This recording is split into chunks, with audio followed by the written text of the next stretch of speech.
വണക്കം.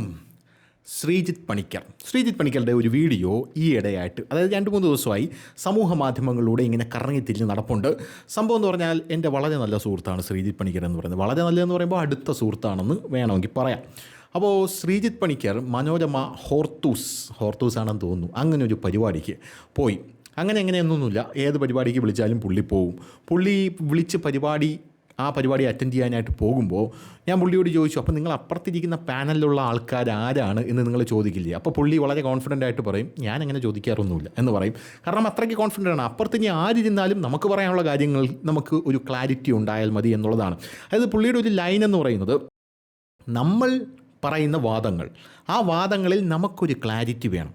അപ്പുറത്തിരിക്കുന്ന ആൾ പറയുന്നതിനെ ഖണ്ഡിക്കുക എന്നുള്ളത് അവിടെ നിൽക്കട്ടെ. ആദ്യം നമ്മൾ പറയുന്ന കാര്യങ്ങളിൽ നമുക്കൊരു ക്ലാരിറ്റി വേണമല്ലോ, അതിനെ ഇഴകീറി പഠിക്കണം എന്നുള്ളതാണ് പുള്ളിയുടെ ഒരു ലൈൻ എന്ന് പറയുന്നത്. അപ്പോൾ അങ്ങനെ അംബേദ്കറിസ്റ്റുകൾ എന്ന് പറഞ്ഞ കുറേ ടീം നമ്മുടെ സമൂഹത്തിൽ ഇങ്ങനെ നടപ്പുണ്ട്.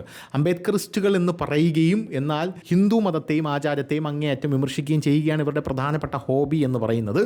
അതിന് നമ്മുടെ ജമാഅത്തെ ഇസ്ലാമി അടക്കമുള്ള പല സംഘടനകളുടെയും ഫണ്ടിങ് ഉണ്ടെന്ന് പറയപ്പെടുന്നു. പോരാത്തതിന് നമ്മുടെ മീഡിയ ഫണ്ട് എന്ന് പറയുന്ന ചാനൽ പ്രവർത്തിക്കുന്നുണ്ട് നമുക്ക് മനസ്സിലാക്കാൻ സാധിക്കും. കാരണം ദളിതരുടെ കാര്യത്തിൽ ഇവർക്ക് വല്ലാത്ത ശുഷ്കാന്തിയാണ്. അത് പറയാതിരിക്കാൻ നിവൃത്തിയില്ല. എവിടെയെങ്കിലും നോർത്ത് ഇന്ത്യയിൽ ഒരു ദളിതനെ ആരെങ്കിലും തല്ലിക്കൊല്ലുന്നു എന്നുള്ളത് നോക്കിയിരിക്കലാണ് ഇവരുടെ പ്രധാനപ്പെട്ട പണി എന്ന് പറയുന്നത്. ഫസൽ ഗഫൂറിൻ്റെ അതേ തന്ത്രം തന്നെ, അതായത് the Popular Front should make more leaders and അവസാനം ദളിതന്മാരെ അടർത്തിയെടുത്തുകൊണ്ട് വന്ന് നമ്മുടെ കൂട്ടത്തിൽ നിൽക്കണം. അവരുടെ ഉള്ളിൽ തന്നെ ഒരു തോന്നലുണ്ടാക്കണം, അവർ ഹിന്ദുക്കളല്ല, ഹിന്ദു സമുദായത്തിൽപ്പെട്ട ആൾക്കാരല്ല, എങ്കിൽ മാത്രമേ അവരിങ്ങനെ അടർന്നു വരികയുള്ളൂ.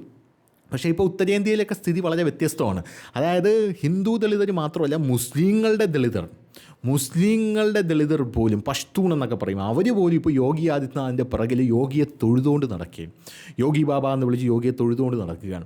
മുസ്ലിങ്ങളിൽ ഉള്ള ജാതി സിസ്റ്റം എന്ന് പറഞ്ഞു കഴിഞ്ഞാൽ അത് ഈ വീഡിയോ ഇനി 1 മണിക്കൂർ എടുത്താലും തീരില്ല. അമ്മാതിരി ജാതി സിസ്റ്റമാണ് മുസ്ലിങ്ങൾക്കിടയിലുള്ളത്. അങ്ങനെ ദളിത് മുസ്ലിങ്ങൾ യോഗി ആദിത്യനാഥിനെ കുമ്പിടുന്ന കാഴ്ചയാണ് നമുക്ക് കാണാനായിട്ട് സാധിക്കുന്നത്. അതൊക്കെ വേറെ വലിയ ടോപ്പിക്കാണ്. എന്തായാലും ഈ മനോരമ വേദിയിൽ പോയപ്പോൾ ശ്രീജിത്ത് പണിക്കരുടെ വാദങ്ങൾ അറിയാമല്ലോ. ശ്രീജിത്ത് പണിക്കരുടെ വാദങ്ങൾ കേൾക്കുമ്പോൾ ഞങ്ങൾ ഇത്രയും കാലം പറഞ്ഞത് വളരെ ഈസി ആയിട്ട് പൊളിച്ചു കളയുന്നു എന്നുള്ളൊരു തോന്നൽ അപ്പുറത്തേക്കുന്ന ആൾക്കാർക്ക് സ്വാഭാവികമായിട്ടും ഉണ്ടാവുകയും അങ്ങനെ ഉണ്ടാകുന്ന ഒരു സാഹചര്യത്തിൽ അവർ കൂവുകയും ചെയ്യും. അപ്പോൾ സംഘടിതമായിട്ടുള്ള ആൾക്കാർ, ഒരു സംഘടിത ശക്തിയാണെങ്കിൽ കൂവി തോൽപ്പിക്കുക എളുപ്പമാണ്. ജനാധിപത്യമൊക്കെയാണ് നമ്മുടെ സെറ്റപ്പ് എന്നൊക്കെയാണ് ഇവർ പറയുന്നത്. പക്ഷേ ഇവർ യഥാർത്ഥത്തിൽ കയ്യൂക്കിൻ്റെ ബലത്തിൽ മുന്നോട്ട് പോകാനായിട്ട് ശ്രമിച്ചതാണ്. പക്ഷേ പുള്ളിക്കാരൻ അവിടെ പിടിച്ചു നിന്നു. മനോരമയും തൂക്കി തറയടിച്ചിട്ട് പുള്ളിക്കാരൻ പുറത്തിറങ്ങിയപ്പോൾ ദളിതരായിട്ടുള്ള ആൾക്കാർ തന്നെ ഒന്ന് പുള്ളിക്കാരൻ്റെ കൈ പിടിക്കുന്ന കാഴ്ചയാണ് കാണാനായിട്ട് സാധിച്ചത്. നന്നായിരുന്നു എന്നാണ് അവർ പറഞ്ഞത്. എന്തായാലും അങ്ങനെ ഒരു വീഡിയോ സമൂഹ മാധ്യമങ്ങളിൽ ഇപ്പോൾ പ്രചരിക്കുന്നുണ്ട്, അത് നമുക്കൊന്ന് കാണാം. ഇസ്ലാമിനെ വിമർശിച്ചിട്ടുണ്ട്. അംബേദ്കർ ചർച്ച ചെയ്യുമ്പോൾ അതും പറയണം. അത് പറയാനും ഒരു ധൈര്യമില്ല. ഞാനൊരു ദളിതാണ്, പക്ഷേ ഇദ്ദേഹത്തിന്റെ അഭിപ്രായത്തോടെ എനിക്ക് യോജിപ്പുള്ളത്. നമ്മളൊരു ദളിതന്മാർ ഇവർക്കെല്ലാം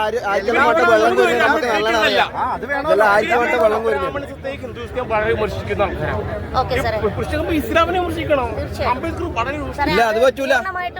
എല്ലാ അഭിപ്രായങ്ങളോടും മനോരമയ്ക്ക് തുറന്ന സമീപനം തന്നെ. മാത്രമല്ല, അംബേദ്കർ പുസ്തകം സ്വീകരിക്കുമെന്ന് പറയാൻ കാര്യമുണ്ട്. മതം മാറുമ്പോഴും നമ്മുടെ ദളിതരുടെ ദേശീയ സ്വഭാവം നഷ്ടപ്പെടാൻ പാടില്ല. രാജ്യത്തിന് അപകടത്തിലേക്ക് കൊണ്ടുപോകരുത്. രാജ്യ താല്പര്യങ്ങൾക്ക് വിരുദ്ധമാകരുതും. അതുകൊണ്ടാണ് പുസ്തകം സ്വീകരിക്കുന്നത്. ഇവർക്ക് ഇതൊന്നും പറയാൻ ധൈര്യമില്ല. നമുക്ക് ഇത് ഈ സെഷൻ ഇങ്ങനെ സംഭവിച്ചുപോയി, നമുക്കത് പരിഹരിക്കാം. ഇങ്ങനെ ഒരു കുറച്ച് യൂത്ത് ഒരുപാട് തെറ്റിദ്ധരിക്കുന്ന സ്പീച്ച് അവർ കേട്ടു, അത് തിരുത്താനുള്ള സമയം കൊടുത്തില്ല. ശരിയല്ലേ? അവരെല്ലാവരോടും അത് മാത്രം കേട്ടു. ഇത് പ്രശ്നമല്ലോ കേൾക്കാൻ.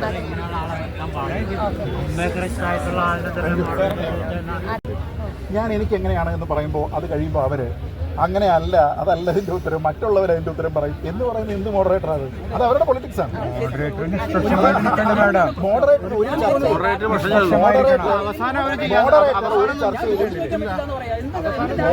ഒരു ചർച്ചയിൽ അഭിപ്രായം മൈക്കെടുത്ത് എന്തിനാണെന്നറിയോ? അതിനെപ്പറ്റി റെസ്പോണ്ട് ചെയ്യാനാണ് അവർ തുടങ്ങുന്നതെന്ന് എനിക്ക് അറിയാവുന്നത് കൊണ്ടാണ് ഞാൻ മൈക്കെടുത്തിട്ട് ഞാൻ പറഞ്ഞത്, നിങ്ങൾ സ്റ്റോപ്പ് ചെയ്യുകയാണോ, കൺക്ലൂഷൻ ആണോ, പുതിയ വാദമാണോ? അപ്പൊ എന്താ തുടങ്ങിയേ? മലബാർ കലാപം എന്താ പിന്നെ നേരത്തെ പറയായിരുന്നു? ഞാൻ ഇന്ററപ്റ്റ് ചെയ്തൊന്നും പറ്റില്ല എന്ന് പറഞ്ഞു. ശ്രീജിത്ത് സാറിന്റെ കാര്യം മാത്രമല്ല, ഞങ്ങൾ വന്നത് 3 പേര് എല്ലാവരും കേൾക്കാനാണ് ഞങ്ങൾ വന്നത്. ഇതിന്റെ പക്ഷമൊന്നുമല്ല. പക്ഷെ ഇത് കേൾക്കാൻ ചിലത് കേൾക്കാൻ പാടില്ല എന്ന് പറയുന്നതിൽ ന്യായമുണ്ട്. നമുക്ക് എല്ലാം കേൾക്കണം. എനിക്ക് ശ്രീജിത്തിനോട് സംസാരിക്കണം, സണ്ണി സാറിനോട് സംസാരിക്കണം. അതിലൊക്കെയാണ് നമ്മൾ ഇവിടെ വന്നിരിക്കുന്നത് അല്ലേ? അല്ലെങ്കിൽ നമുക്ക് ഇവരെ വീട്ടിൽ പോയി കണ്ടാൽ മതി അല്ലേ? മനസ്സിലായില്ലേ? അത് നമുക്ക് ഇങ്ങോട്ട് വരേണ്ട കാര്യമില്ല. പൊതു വേദിയില്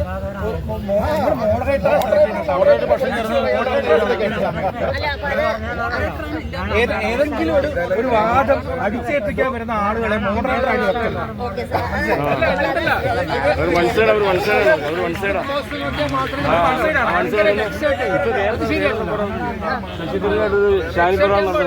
അവര് കാണിക്കുന്നുണ്ടെന്ന് അവര് സർക്കാർ ഏതെങ്കിലും ഇത് പബ്ലിക് പ്ലേസ് ആണ്. അവിടെ BJP ഗവൺമെന്റ് എന്നെ തിരിച്ചാക്കാൻ സംസാരിക്കുന്നത് അവര് നല്ല കാര്യം. അതൊന്നും ശരിയല്ല. പബ്ലിക് പരിപാടി ഇത് പാർട്ടി സമ്മേളനമല്ലോ. അതിനുശേഷം ശ്രീജിത്ത് പണിക്കർ ഒരു പോസ്റ്റ് ഇട്ടു. ആ പോസ്റ്റിൻ്റെ താഴെ വന്ന കമൻറ്റ് ഇത്തരത്തിലായിരുന്നു. ആ പോസ്റ്റ് ഇങ്ങനെയാണ്: അംബേദ്കർ ഹിന്ദുമതത്തെ മാത്രമല്ല വിമർശിച്ചതെന്ന് ഇന്നാട്ടിലെ അംബേദ്കറൈറ്റുകൾ 7-8 പതിറ്റാണ്ടുകൾക്ക് ശേഷം ഇപ്പോഴെങ്കിലും മനസ്സിലാക്കിയല്ലോ. സന്തോഷം മാത്രമെന്നാണ് പണിക്കർ ഇട്ടത്. അതിനകത്ത് പഴയ ഗുണ്ട് കഥ തന്നെ. അതായത് ഈ അംബേദ്കറൈറ്റുകൾ പറയുന്ന കാര്യമെന്ന് പറയുന്നത് അംബേദ്കർ മനുസ്മൃതി കത്തിച്ചു എന്നാണ് പറയുന്നത്. ഖുറാനല്ല കത്തിച്ചത്. ശ്രീജിത്ത് പണിക്കർ തിരിച്ചു വെച്ച വാദം എന്ന് പറഞ്ഞാൽ അംബേദ്കർ ഹിന്ദു ആയിരുന്നില്ല, അപ്പോൾ മനുസ്മൃതി സ്വാഭാവികമായിട്ടും കത്തിക്കും. ഒരു എത്തിയസ്റ്റ് ഏത് മതത്തിൽ, ഇപ്പോൾ ആരിഫ് ഹുസൈൻ തെരുവത്ത് എന്ന് പറയുന്ന വ്യക്തി, അയാൾ മുസ്ലിങ്ങളെ അതിഭീകരമായിട്ട് അല്ലെങ്കിൽ ഇസ്ലാമിനെ അതിഭീകരമായിട്ട് വിമർശിക്കുന്നു. പേര് മാറ്റിയിട്ട് വിമർശിക്കട എന്നാണ് പറയുന്നത്. അയാളൊരു മുസ്ലിമാണ്, അയാൾ പഠിച്ചിരിക്കുന്ന മതം മുസ്ലിം മതമാണ് അല്ലെങ്കിൽ ഇസ്ലാമാണ്. അയാൾക്ക് അതിൽ തെറ്റുണ്ടെന്ന് തോന്നി, അതുകൊണ്ട് അയാൾ അതിനെ വിമർശിച്ചുകൊണ്ട് നാട് നീളെ നടക്കുന്നു എന്നുള്ളതാണ് പ്രധാനപ്പെട്ട കാര്യം. ഞാനിപ്പോൾ ഒരു ഹിന്ദുവാണ്, ഞാനൊരു എത്തീസ്റ്റായി മാറുകയാണെങ്കിൽ ഞാൻ ഏറ്റവും കൂടുതൽ വിമർശിക്കാൻ സാധ്യതയുള്ള മതം എന്ന് പറയുന്നത് ഹിന്ദു മതമാണ്.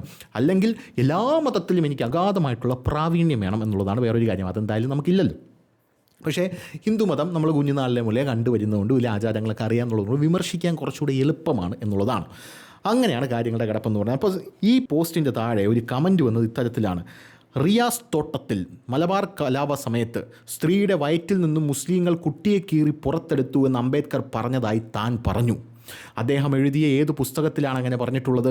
നുണകൾ പടച്ചുവിടാൻ താനൊക്കെ മിടുക്കനാണെന്നറിയാം.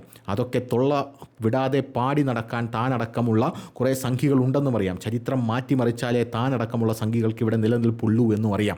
എനിക്ക് ആദ്യമായിട്ട് ശ്രീജിത്ത് പണിക്കരോട് പറയാനുള്ളത്, ഇവന്മാരോടൊന്നും തർക്കിച്ചിട്ട് ഒരു കാര്യമില്ല.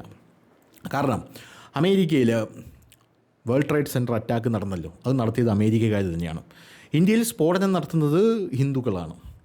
ഇനി നേരെ സിറിയയിലോട്ട് പോയി കഴിഞ്ഞാൽ അവിടെ ജൂതന്മാരുടെ വിളയാട്ടമാണ് നടക്കുന്നത്. ഐസിസിൽ മുഴുവൻ ജൂതന്മാരാണെന്നുള്ളതാണ്. ഇനി എവിടെയൊക്കെയാണ് ഇവർ തമ്മിൽ അടി നടക്കുന്നത്? ഇപ്പോൾ സുഡാനിൽ പോയി കഴിഞ്ഞാൽ അത് നടത്തുന്നത് ക്രിസ്ത്യാനികളാണ്. നമ്മൾ സമാധാനത്തിൻ്റെ വക്താക്കളാണ് എന്നാണ് ഇവർ പ്രധാനമായിട്ടും പറഞ്ഞുകൊണ്ടിരിക്കുന്നത്. അതായത് ഇവന്മാരെയൊന്നും തലയിൽ ഇത് കയറില്ല എന്നുള്ളത് നമുക്ക് കൃത്യമായിട്ട് അറിയാം. പിന്നെ ഇപ്പോൾ ഡിജിറ്റൽ ഇന്ത്യയൊക്കെ വരുന്നതുകൊണ്ടാണ് വന്നതുകൊണ്ടാണ് ഇതൊക്കെ നമുക്ക് ടപ്പന കൈയോടെ പൊളിച്ചെടുക്കാനൊക്കെ പറ്റുന്നത്.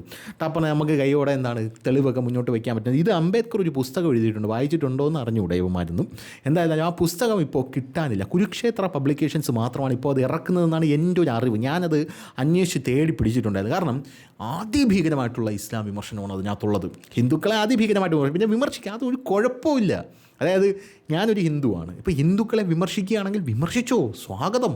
ഇപ്പോൾ നമ്മൾ എന്തെങ്കിലും ഒരു കാര്യം ചെയ്യുമ്പോൾ അത് തെറ്റാണെങ്കിൽ അത് നവീകരിച്ച് മുന്നോട്ട് പോകണമല്ലോ, സ്വാഗതം. ഭഗവത്ഗീതയെ വിമർശിക്കണം, വേദങ്ങളെ വിമർശിക്കണം, ഇനി മനുസ്മൃതി അതിനെ വിമർശിക്കണം.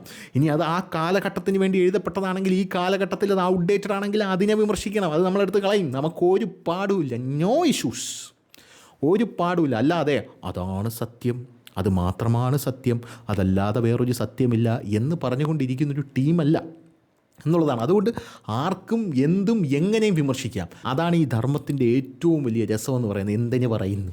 ഭഗവത്ഗീതയ്ക്കകത്ത് ഭഗവാൻ ശ്രീകൃഷ്ണൻ, ഭഗവാൻ ഏത് ഭഗവാൻ, എന്തൊരു ഭഗവാൻ? അർജുനൻ വന്നിരുന്ന് ചോദിക്കുകയാണ് ഏത് ഭഗവാൻ, എന്തൊരു ഭഗവാൻ? ഭഗവാൻ വന്ന് ഓരോ കാര്യങ്ങൾ പറഞ്ഞു കൊടുക്കുമ്പോൾ അർജുനൻ അതെങ്ങനെ, ഇതെങ്ങനെ, ഇത് ശരിയാവുന്നില്ലല്ലോ, അത് ശരിയാവുന്നില്ലല്ലോ എന്ന് പറയുന്നു. ഇപ്പോൾ ഉള്ള ഒരു അധ്യാപകന് പോലും ആ ഒരു മൈൻഡ് സെറ്റില്ല. തലയിൽ തുപ്പലോട്ട് ഒരു കൊട്ടടിച്ച് കൊടുക്കുന്നു, ഉണ്ടായിട്ടാ ഞാൻ പറയണ കേട്ടാതി എന്ന് പറയുന്ന ഒരു സെറ്റപ്പാണ് ഇപ്പോൾ അധ്യാപകന്മാർ പോലും. പക്ഷേ കൃഷ്ണൻ അർജുനൻ്റെ ലെവലിലോട്ട് ഇറങ്ങി വന്ന് കുട്ടാ അത് അങ്ങനെയല്ല, ഇങ്ങനെയാണ്, നീ അത് മനസ്സിലാക്ക്. ഇല്ല അത് അങ്ങനെയല്ല, എനിക്ക് എൻ്റെ ഗാന്ഡീമൻ കയ്യിൽ നിന്ന് വഴുതി പോകുന്നു കൃഷ്ണ, അയ്യോ എന്നൊക്കെ നമ്മുടെ അർജുനൻ അവിടെ കിടന്ന് ഷോ കാണിക്കുമ്പോൾ കൃഷ്ണൻ എന്ത് ചെയ്യാം, വേണമെങ്കിൽ ആ ഗാന്ഡീവ് എടുത്ത് അവൻ്റെ മുതുകിനൊന്ന് കൊടുത്തിട്ട് എന്ത് ചെയ്യാനായിട്ട് സാധിക്കും, ചെയ്യടാ യുദ്ധം എന്ന് പറയാം. പക്ഷേ ആ കൃഷ്ണൻ അങ്ങനെയല്ല ചെയ്തത്. കൃഷ്ണൻ അതിനെ സമ്പൂർണ്ണമായിട്ട് ഉൾക്കൊണ്ട് ഇറങ്ങി വന്ന് കാര്യകാരണ സഹിതം ഇങ്ങനെ വിശദീകരിച്ചുകൊണ്ടിരിക്കുകയാണ്. വല്ല കാര്യമുണ്ട്? ഒരു കാര്യമില്ല. ഇങ്ങനെ വിശദീകരിച്ച് എല്ലാം കഴിഞ്ഞ ശേഷം അർജുനോട് പറയുകയാണ്, ഞാൻ പറയാനുള്ള എല്ലാം പറഞ്ഞു തന്നു, നീ ഇനി ഒരു കാര്യം ചെയ്യ്, ഇതെല്ലാം നീ ഒന്ന് വിലയിരുത്ത്, നീ ഒന്ന് സ്വയം ഒന്ന് വിലയിരുത്ത്, എന്നിട്ട് നീ എന്ത് ചെയ്യും, നിനക്കെന്താണോ നല്ലതെന്ന് തോന്നുന്നു അത് ചെയ്യും, ഞാൻ നിർബന്ധിക്കുകയില്ല എന്നാണ്. അങ്ങനെയുള്ളൊരു ടീമാണ് ഈ സെറ്റപ്പ് എന്ന് പറയുന്നത്. അപ്പോൾ അന്തമാതിരി ആൾക്കാരുടെ മുമ്പിലാണ് ഈ വിമർശനമൊക്കെ കൊണ്ടുവരുന്നത്. അംബേദ്കർക്കും വിമർശിക്കാം, ഇനി മുസ്ലിങ്ങൾക്ക് വിമർശിക്കാം, എന്താ പാട്, ക്രിസ്ത്യാനികൾക്ക് വിമർശിക്കാം, വന്നോ വിമർശിച്ചോ, ഒരു കുഴപ്പമില്ല. ഹിന്ദു മതത്തിനെ ആർക്ക് വേണമെങ്കിലും വിമർശിക്കാം. പക്ഷെ തിരിച്ച് വിമർശനം കിട്ടുമ്പോൾ അയ്യോ എന്ന് പറയരുത്, അത് ശരിയല്ല. തിരിച്ച് വിമർശനം കിട്ടുമ്പോൾ അമ്മേ എന്ന് പറയരുത്. അതായത് ഇങ്ങോട്ട് വിമർശിക്കുമ്പോൾ ഇതിന് അത് ഉൾക്കൊള്ളാനും താങ്ങാനുമുള്ള ഒരു കെൽപ്പുണ്ടല്ലോ, അതിഭീകരമാണ്. പോരാത്തതിന് ആ വിമർശനത്തിൻ്റെ മുനയൊടിക്കാനുള്ളൊരു കെൽപ്പും ഈ ധർമ്മത്തിന് അതിഭീകരമാണ്. ആ വരുന്ന വിമർശനങ്ങൾ ഒരു വിമർശനമേ അല്ലാതാക്കി മാറ്റാനുള്ളത്. പക്ഷേ അങ്ങോട്ട് വിമർശിക്കുമ്പോൾ അത് താങ്ങാനുള്ള ഷോക്ക് അബ്സോർബർ ഇല്ലെങ്കിൽ ഒടിഞ്ഞു പോകുമ്പോഴാണ് യഥാർത്ഥത്തിൽ ഇത്തരത്തിലുള്ള കൂവലുകളൊക്കെ വരുന്നത്, കൂവിത്തോപ്പിക്കാനൊക്കെ ശ്രമിക്കുന്നത്. മനസ്സിലായല്ലേ? അപ്പോൾ അതാണ് വിഷയം. അപ്പോൾ ശ്രീജിത്ത് പണിക്കർ ഞാൻ പറഞ്ഞു വന്ന ഇതാണ്, അതിൽ നിന്ന് വിട്ടുപോയി, ലൈനിൽ നിന്ന് വിട്ടുപോയി. അപ്പോൾ ശ്രീജിത്ത് പണിക്കർ അതിന് കൊടുത്തിരിക്കുന്ന മറുപടി, Pakistan or partition of India എന്ന പുസ്തകത്തിൽ മലബാർ കലാപത്തെക്കുറിച്ച് പറയുന്നിടത്ത്, the Hindus were visited by a dire fate at the hands of Moplahs, massacres, forcible conversions, desecration of temples, foul outrages upon women such as raping open pregnant women, pillage, arson and destruction, in short all the accompaniments of brutal and unrestrained barbarism were perpetrated freely by the Moplas upon the Hindus until such time as troops could be hurried to the task of restoring order through a difficult and extensive tract of the country. എന്ന് പറഞ്ഞാൽ അദ്ദേഹം പറയുന്നത്, പുസ്തകം സർക്കാർ സൈറ്റിൽ തന്നെ കിട്ടും, download ചെയ്ത് വായിച്ചിട്ട് തിരികെ വന്നൊരു കമൻറ്റ് കൂടെ ഇടൂ തൻ്റെ ഇടമുണ്ടെങ്കിൽ എന്നാണ് ശ്രീജിത്ത് പണിക്കർ പറയുന്നത്. ഇത് മാത്രമല്ല യഥാർത്ഥത്തിൽ അംബേദ്കർ പറഞ്ഞിട്ടുള്ളത് എന്നുള്ളത് പ്രധാനപ്പെട്ട ഒരു കാര്യമാണ്. വളരെ സൂക്ഷ്മമായി കൈകാര്യം ചെയ്യേണ്ട ഒരു കാര്യമാണിത്. അതായത് വളരെ സൂക്ഷ്മമായി കൈകാര്യം. കാരണം അംബേദ്കർ ആ സമയത്ത് പറഞ്ഞത് നമ്മൾ ഈ സമയത്ത് പറയുമ്പോൾ അതിന് പല അർത്ഥതലങ്ങളും, അത് വളരെ സൂക്ഷ്മമായിട്ട് ആ വാക്കുകൾ എടുത്ത് സംസാരിക്കുമ്പോൾ നമുക്ക് പറയാം. പിന്നെ ഹിന്ദുക്കൾക്കെതിരെ അംബേദ്കർ എന്ത് പറഞ്ഞാലും ഹിന്ദുക്കളെ അംബേദ്കർ ആ ആചാരം ശരിയല്ലെന്ന് പറഞ്ഞു കഴിഞ്ഞാൽ ഹിന്ദുക്കൾ മൊത്തത്തിൽ തരികിടയാണ് എന്ന് ഇവർക്ക് പറയാനുള്ള ഒരു സെറ്റപ്പുണ്ട്. കാരണം ഹിന്ദുവാണ്. ഞാൻ പറഞ്ഞില്ലേ, എല്ലാത്തിനെയും ഉൾക്കൊള്ളാനുള്ള അതിഭീകരമായിട്ടുള്ള ലോഞ്ച് പാഡും ഷോക്ക് അബ്സോർബറൊക്കെ സെറ്റ് ചെയ്തിട്ടുള്ളൊരു സംഭവമാണ്. പക്ഷേ മറ്റതിനെ പറയുമ്പോൾ അങ്ങനെയല്ല. അപ്പോൾ അംബേദ്കർ പറഞ്ഞത് ഞാനൊന്ന് റെഫർ ചെയ്ത് നോക്കി. പ്രധാനമായിട്ടും അംബേദ്കർ എന്താണ് നടത്തിയിരിക്കുന്ന വിമർശനങ്ങൾ.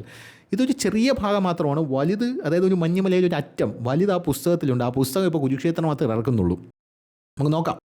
ഇനി കുറച്ച് കാലം കഴിയുമ്പോഴേ, അതായത് ഇനി കുറച്ച് നാൾ കഴിയുമ്പോൾ ഇവന്മാർ പറയും സംഖ്യകൾ എഴുതി ചേർത്തതാണ്, അംബേദ്കർ അങ്ങനെ പറഞ്ഞിട്ടില്ല എന്ന് പറഞ്ഞാലും മതി. അങ്ങനെയാണല്ലോ കാര്യങ്ങൾ പോകുന്നത്. അതായത് സുഡാപ്പികൾ അങ്ങനെ പറയും. കാരണം അവന്മാർക്ക് തലയ്ക്ക് വെളിവില്ല എന്നുള്ളതാണ് വേറൊരു കാര്യം എന്ന് പറയുന്നത്. പിന്നെ നിലനിൽപ്പുമില്ല, അതാണ് വേറൊരു കാര്യം. എന്തായാലും ഈ Pakistan or the partition of India 1940-45 കാലഘട്ടത്തിൽ അതിൽ എഴുതിയിരിക്കുന്നത് ഇത്തരത്തിലാണ്: ഇസ്ലാം ഈസിക്കൽ ടു സാമൂഹിക സ്വാതന്ത്ര്യം ഇല്ലാത്ത മതം എന്നാണ് അംബേദ്കർ പറഞ്ഞിരിക്കുന്നത്. Islam is a close corporation, it is a brotherhood of the faithful but not a brotherhood of man.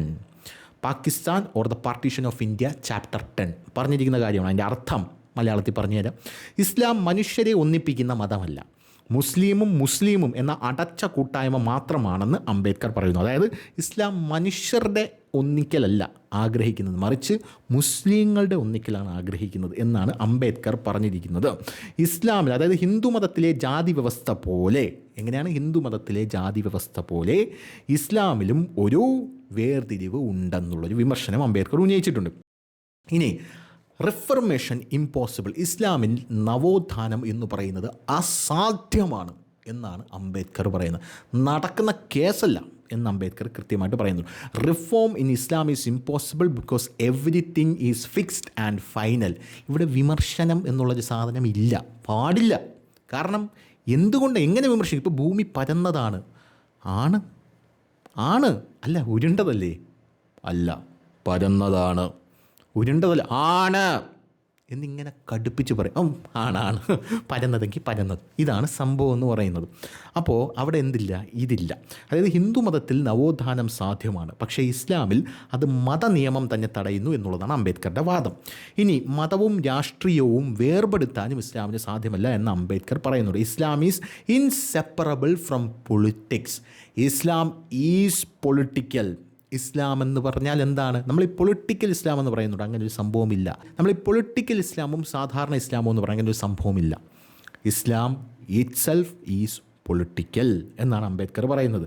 Christian രാജ്യങ്ങളിൽ ചർച്ച് സ്റ്റേറ്റ് സെപ്പറേഷൻ ഉണ്ടായിട്ടുണ്ട്, പക്ഷേ ഇസ്ലാമിൽ ഭരണകൂടം ഈസ് ഈക്വൽ ടു മതം. ഇതുമൂലം ജനാധിപത്യം അപകടത്തിലാകും എന്നാണ് അംബേദ്കറുടെ മുന്നറിയിപ്പ്. അംബേദ്കർ ആ പുസ്തകത്തിൽ പറയുന്നത്. ഇനി സ്ത്രീകളുടെ അവസ്ഥ, ഹിന്ദുമതത്തിൽ നിന്ന് യാതൊരുവിധ വ്യത്യാസവുമില്ല സ്ത്രീകളുടെ അവസ്ഥ എന്നാണ് ആ കാലത്ത് അംബേദ്കർ പറഞ്ഞിരുന്നത്. ഇപ്പോൾ ഹിന്ദുമതത്തിലെ സ്ത്രീകളുടെ കാര്യത്തിലൊക്കെ ഭയങ്കര ലിബറലായി ഒരുപാട് സ്ഥലങ്ങളായി, എങ്കിലും പൂർണ്ണമായിട്ടും വന്നിട്ടില്ല, ഒരുപാടായി. പക്ഷേ ഇപ്പോഴും ഇസ്ലാം സ്ത്രീകൾക്ക് യാതൊരുവിധ സ്വാതന്ത്ര്യവും കൊടുക്കും. പിന്നെ സ്വാതന്ത്ര്യം എടുക്കുന്ന സ്ത്രീകളെ ഉള്ളൂ, കൊടുക്കുക. അത് നമ്മുടെ ഒരു ജനാധിപത്യ രാജ്യമായതുകൊണ്ടും മുകളിൽ നരേന്ദ്രമോദി ഇരിക്കുന്നത് കൊണ്ടും മുത്തലാഖൊക്കെ അങ്ങേര് കൊണ്ടുവന്നത് കൊണ്ടും ആരെങ്കിലും വന്ന് ഒന്നാം തലാഖ് എന്ന് പറഞ്ഞു കഴിഞ്ഞാൽ നേരെ മോദി മോദി മോദി എന്ന് പറയും, അല്ലെങ്കിൽ യോഗി യോഗി യോഗി എന്ന് പറയും. അപ്പോൾ എന്താണ്? പിടിച്ചകത്തിടാനുള്ള സെറ്റപ്പ് ഉണ്ട്. അതുകൊണ്ട് സ്ത്രീകൾ എടുക്കുന്ന സ്വാതന്ത്ര്യമാണ്.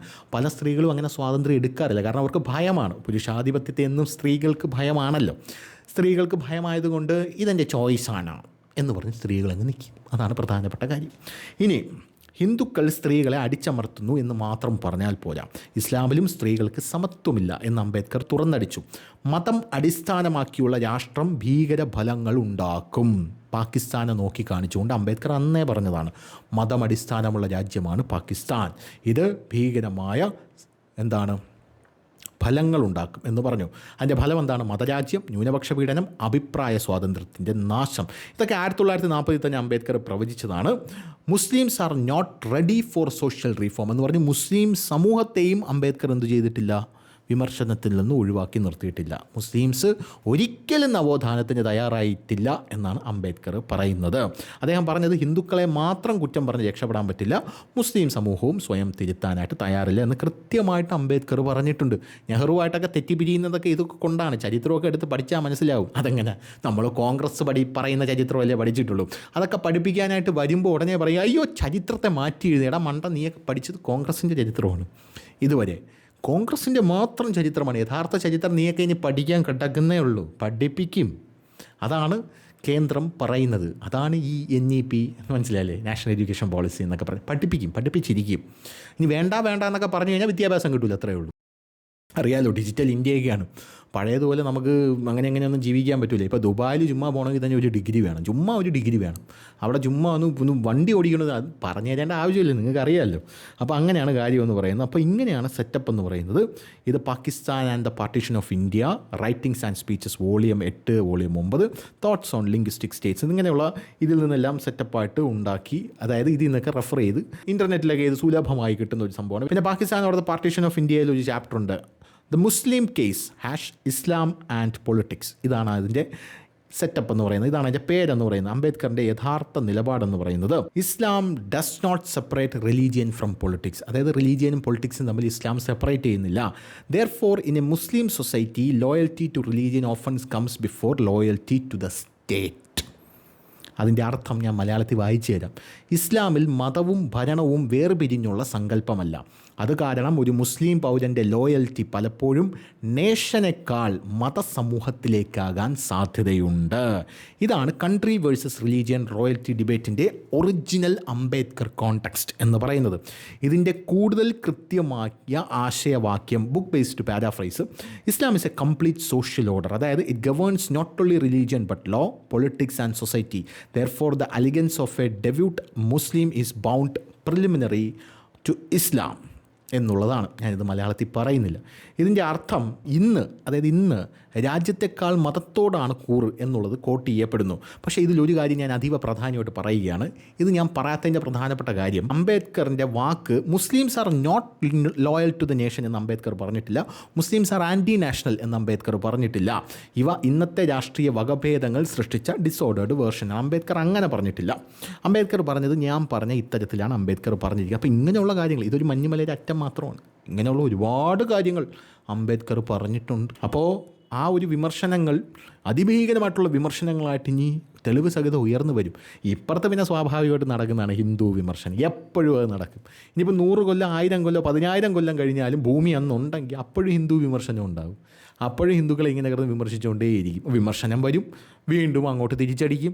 ഒന്നെങ്കിൽ വിമർശനത്തിന് മുനയൊടിഞ്ഞു പോവും, അല്ലെങ്കിൽ ആ വിമർശനം നടത്തുന്ന ആളെ തന്നെ ഹിന്ദുക്കൾ പിടിച്ച് ആരാധിച്ച് കളയും. ഓ, സാറ് നമ്മുടെ കണ്ണ് തുറന്നു, സാറാണ് ഇനി അടുത്ത ദൈവം നമ്മുടെ എന്ന് പറഞ്ഞ് ആരാധിച്ച് കളയും. ഇതാണ് സെറ്റപ്പ് എന്ന് പറയുന്നത്. അപ്പോൾ ശരി.